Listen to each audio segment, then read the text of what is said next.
ঢাকা ইউনিভার্সিটির মধ্যে আমাদের ছাত্র শিবিরের ভাইদের অনেকের নাম সামনে আসতেছে যারা হেকমতে ছাত্রলীগ করতেন। কি করতেন? ছাত্রলীগ করতেন। একবারে ছাত্রলীগের কাগজে কলমে ওদের নাম, ওখানে তারা ছাত্রলীগ করতেন, এটা হেকমত ছিল।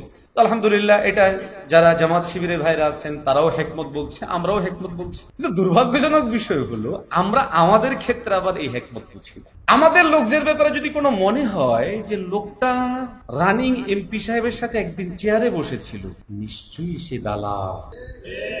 আজীব কথা, একদিন চেয়ারে বসার কারণে দালাল হয়ে গেল কেমনে?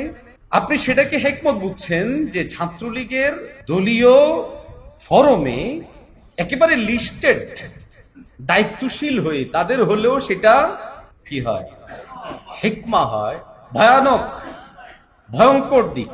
আমাদের ছেলেরা একটা লম্বা সময় পর্যন্ত ফেসবুকে বারবার লেখালেখি করত, হেকমতের দোহাই দিয়ে আমাদেরকে আর কতদিন আটকিয়ে রাখবেন, হেকমতের দোহাই দিয়ে আর হেকমতের দোহাই দিয়ে এই, হেকমতের দোহাই দিয়ে ওই, এইভাবে করে করে আমাদের অনেক দিনই প্রতিষ্ঠানকে ধ্বংস করা হয়েছে, অনেক দিনই ব্যক্তিত্বকে ধ্বংস করা হয়েছে, অনেক দিনই মার্কাজ ধ্বংস করা হয়েছে এই কথার আক্রমণ দিয়ে যে ওনারা হেকমত করে কাজ করতে হবে ডাইরেক্ট।